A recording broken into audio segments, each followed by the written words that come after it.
Toda vez que pensamos em histórias e mundos distópicos, na maioria das vezes nos colocamos no papel do mocinho, do herói.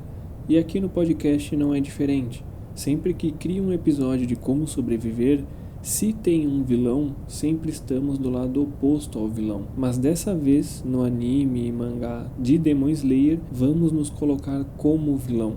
Então, como sobreviver sendo um demônio Oni no anime de Demon Slayer?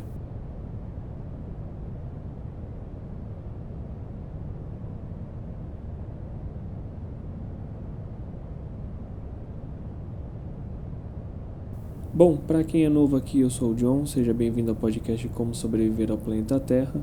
Se você estiver me escutando pelo YouTube e gostar do conteúdo, não esqueça de se inscrever e ativar o sininho para sempre receber as notificações.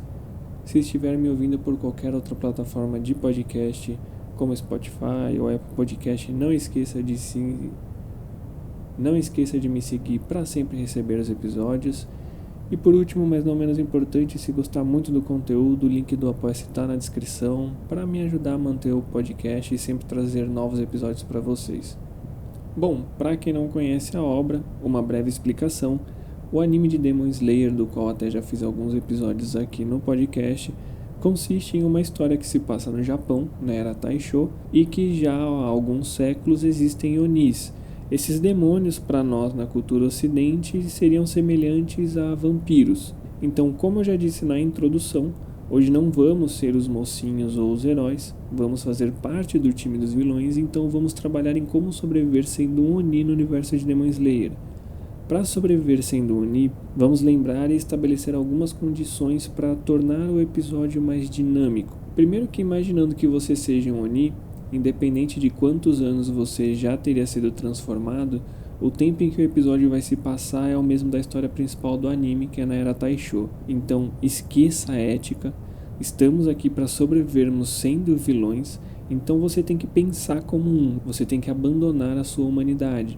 A partir desse ponto, devemos lembrar da fraqueza dos Onis, que é basicamente o Sol, não só nos impedindo de transitar durante o dia, mas todo objeto ou ser que tenha a necessidade de receber muita luz solar ou a capacidade de absorvê-la, são passíveis de nos ferir e supostamente acabar com a nossa vida. Então plantas como as glicínias, por exemplo, ou metais que absorvem luz solar, são determinantes para a nossa derrota. Ser cauteloso e identificar tudo que possa lhe fazer mal em determinadas circunstâncias é essencial para que você continue vivo. Até, inclusive, vamos estabelecer uma indiferença com o principal vilão da obra, que é o Muzan. Vamos imaginar que não somos servos diretos dele de alguma maneira e que podemos seguir nossa vida adiante, como se a gente passasse despercebido por ele. Para caçar e nos alimentarmos dos humanos, é necessário saber como a nossa atual localização funciona. Nesse momento, assim como na história principal do anime, nós vamos estar na Era Taisho, que fica entre os anos de 1912 e 1926. Esse período acaba facilitando a nossa caçada aos humanos por motivos simples. Nesse período, o Japão passou por diversas mudanças. Apesar do aumento significativo da economia, o que fez com que centros populacionais ficassem mais cheios, os povos trabalhadores e camponeses não partilharam desse avanço econômico. Então, pelo contrário, durante as diversas crises que ocorreram no período, o povo trabalhador sofreu com o momento, fazendo assim com que revoltas fossem feitas e que parte das pessoas que moravam nos campos se mudassem para as cidades na intenção de conseguir uma melhor vida financeira. Parece que não, mas isso ajuda muito a nossa sobrevivência. Essa falta do básico para as pessoas mais pobres gera uma vulnerabilidade da qual acaba nos beneficiando. Imagine que você está caçando um porco selvagem. Esse porco, bem alimentado e com esperança de uma melhora em sua vida, faz com que ele reaja com agressividade e astúcia em situações extremas. Agora eu quero que você imagine esse mesmo porco selvagem, mal alimentado, sem esperança. Qualquer ação que você dirija ao animal é respondida com incerteza sobre suas próprias capacidades, tornando assim uma presa fácil. Então, diversos serial killers, além do padrão de pessoas das quais eles faziam como vítima, em sua maioria eles escolhiam e escolhem pessoas vulneráveis, para que a resposta à sua violência e manipulação seja mais fácil de ser mantida no seu controle. Lembrando que, Se aproveitar da situação dessas pessoas acaba sendo algo específico. E com isso eu quero dizer que por serem moradores distantes de outras pessoas, ou seja, moradores camponeses, faz com que a sua caçada mantenha a sua identidade em segredo. E isso nos leva a outros 2 pontos. A nossa aparência e, caso não encontremos camponeses, onde conseguir alimento. Primeiro, falando da aparência, a aparência de um Oni ela se mantém ou fica bem próxima da qual era a aparência antes da sua transformação, podendo sim sofrer alterações com a transformação demoníaca quando ocorre, mas ela também, pelo menos alguns Onis na obra, demonstraram poder fazerem alterações propositais em seu corpo, para que, se possível, no seu caso em específico, você teria que ficar com a aparência mais humana possível, a fim de não assustar possíveis vítimas se você encontrá-las de maneira inesperada. Agora, considerando que não encontremos ou tenhamos a necessidade de alimento urgente, nós sabemos onde conseguir, e é nas grandes cidades. É de suma importância que essas viagens que você vai fazer, elas sejam feitas fora das estradas, mas fique paralelo a elas, o suficiente para que você mantenha o acesso visual de quem está circulando por elas. Com uma aparência mais humana possível e o desejo por se alimentar, você deve se atentar a alguns detalhes que podem lhe custar não só sua liberdade, mas também sua vida. Lembre-se que existem caçadores de Onis, e eles também fazem um papel investigativo.